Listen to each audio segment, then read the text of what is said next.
What's up everyone, and welcome back to my YouTube channel. I know it's been a while since I uploaded a video or created anything, and the reason why I haven't been doing that is because a couple of weeks ago when I was up in Norway, I ran my camera over with the car.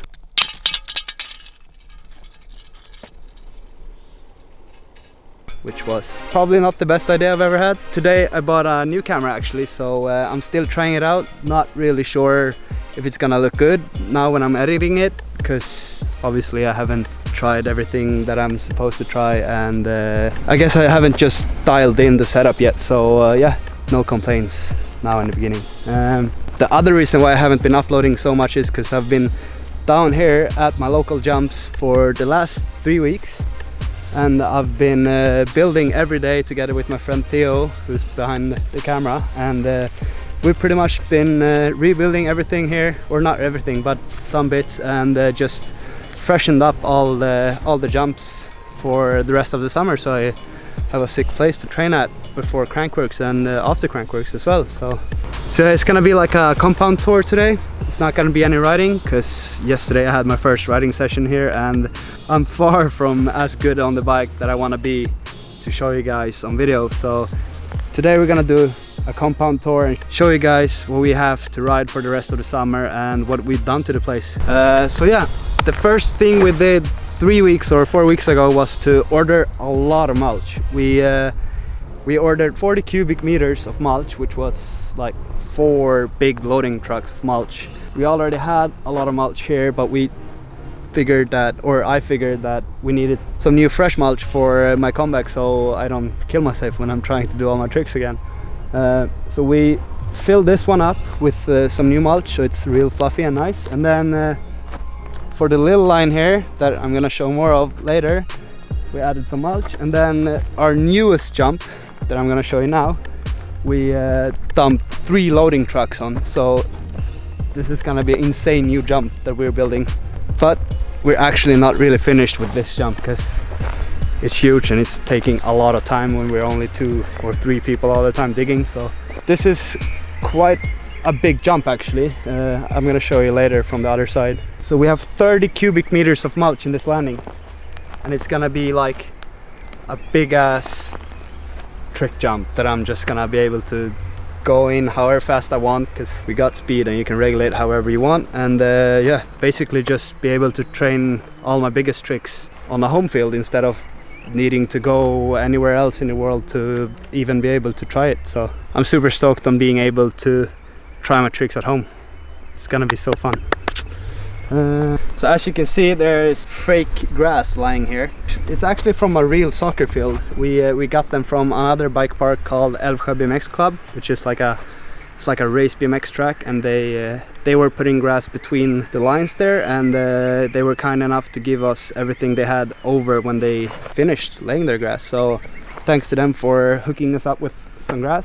We're not done yet because it looks kind of shitty with all the bumps and stuff, so we're gonna straighten that out and put some stuff in the ground so it looks real nice. Yeah, so this is the lip. It's kind of tall.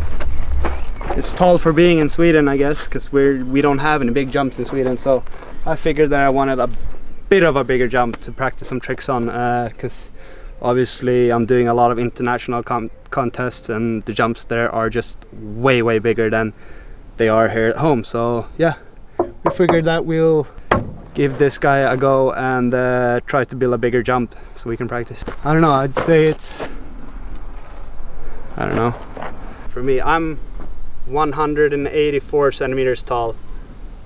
You guys can do the math. So I guess that gives you a bit of a perspective on how big the jump is.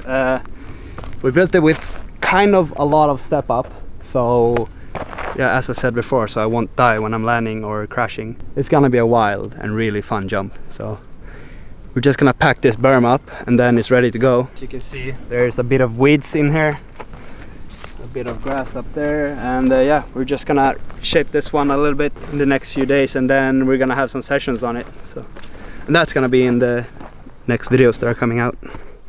So back down to the new mini line that me and Theo built.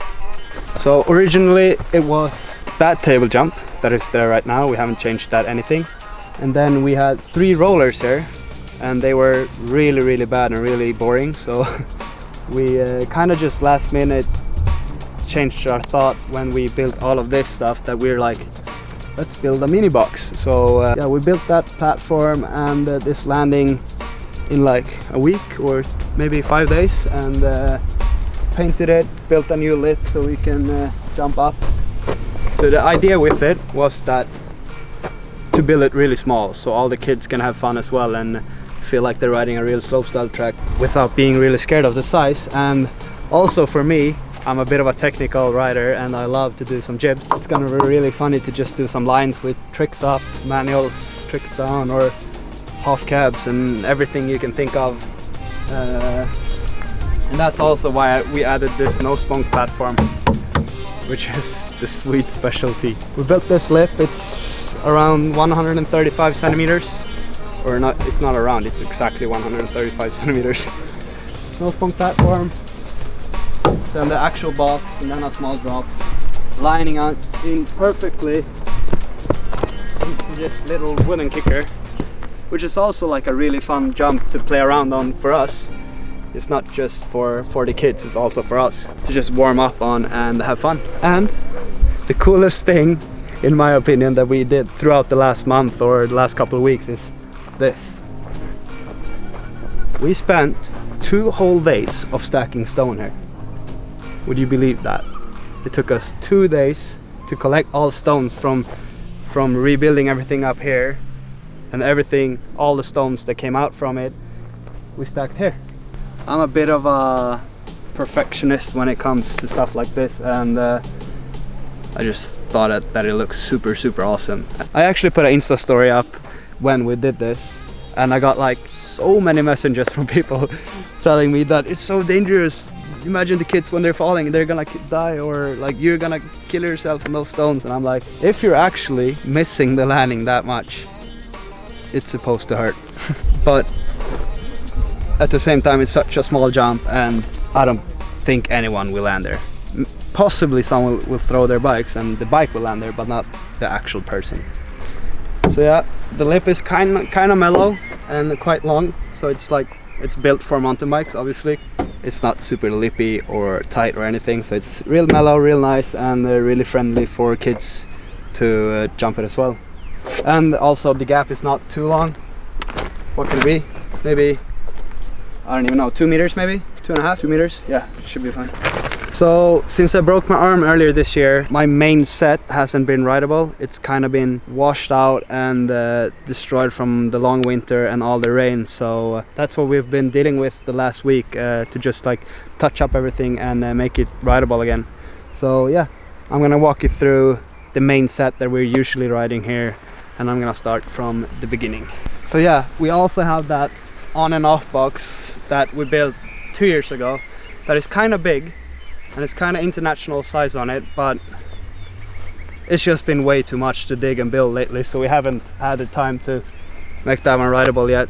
We're gonna style the landing up one of these days and have a session before I'm leaving for Crankworks, so I can ride a big flat drop again before hitting those huge ones at Whistler. So yeah, this is the run-in. This is where you start and hang out. You're not pedaling anything from here. You're just dropping in, and you can sit all the way down to the lip and make it over. But usually you're just like, yeah, dropping in, rolling all the way down here. Kind of a natural tunnel here with trees. Then you're coming here to like a tiny berm where you do a bit of a pump, not too hard, not too little either, and then into the first jump, which is a big left hip. I'm not 100% sure how tall this lip is, but it's quite steep, and it gives you a really like traily vibe when you're jumping it, because you have to go pretty high to get speed for the next jump, and then you need to go out to the right, so you have to like go a little bit like that, which is super nice.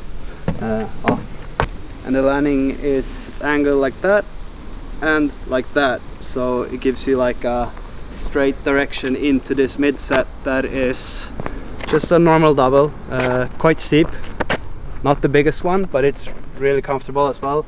It's like the best jump I've ever spun in my whole life, I think. and I've spun a lot of jumps. So I'm super happy because all of these jumps that we've been building on them for like 5 or 6 years now, and we've been changing up stuff every year, and this jump is and the hip is actually the 2 jumps that I'm most stoked about in the whole park. They're the jumps that we've been mixing most with and making them feel like I want them to feel. Also, not the biggest lip or anything. I don't know if this gives you any sort of perspective, but that's the gap. It feels kind of big when you ride it, but it's not actually super big.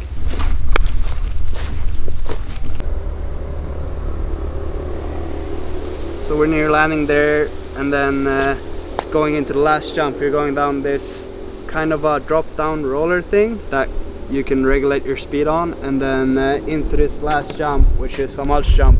This one is a bit bigger than the two jumps up there, because it's a bit of a level difference between up there and down here, so we were able to build this jump a bit bigger than others. Yet again, I have no idea how big this jump is. It's my friend Andreas that built them, and he got all the measurements in his head, and I don't. So I just know that it feels really good, sends you pretty big, so I like it. So the gap is not too big, not too small. I think it's around 5 meters or something. In my opinion, it's like the best size for learning new tricks, and it's also comfortable for learning oppo combos and all tricks that are kind of scary on a big jump for the first time. So it's still got a lot of air time, so I got time to do bigger combos, but it's at the same time it's not too big, so it's scary to do them for the first time. So yeah, this whole set is, in my opinion, the best one we got in Sweden right now, and I really like it. We've put a lot of effort into it. And as you saw earlier, it's kind of a long landing. If you go over the bars, you won't smack your face in the dirt, you'll still smack your face in the mulch. So that's a positive thing with smacking your face, I guess. I think that's it for the whole thing. It's not too big, or it doesn't have too much stuff, but it got a bit of all the stuff that I like to ride, so I'm super stoked on the place. It's a place with good vibes. It's close to the lake. It's my favorite place to be around summer. One more thing, I forgot about the newest addition to the jumps. The chill out spot. We kind of got these benches, and then my dad took his chainsaw out and built this table here. And we also used some of the soccer field grass to just put it here so we can change to pads like this without getting our socks dirty or anything. And yeah, overall, so kind of a good vibe to just sit here and talk smack and have fun between sessions or between runs. So yeah, it's sick. So I guess that's it for the compound tour. I'm gonna wrap this video up now because I've been talking a lot to the camera without any writing. So I'm gonna pad up now, have a session, and yeah, hope you guys like this video. I know it wasn't any writing in it, but now you see what I've been doing, and my arm is finally good to ride jumps again, so you guys can expect some new videos with a lot of riding in it real soon. Yeah, as always, thank you guys for watching, and see you in the next video.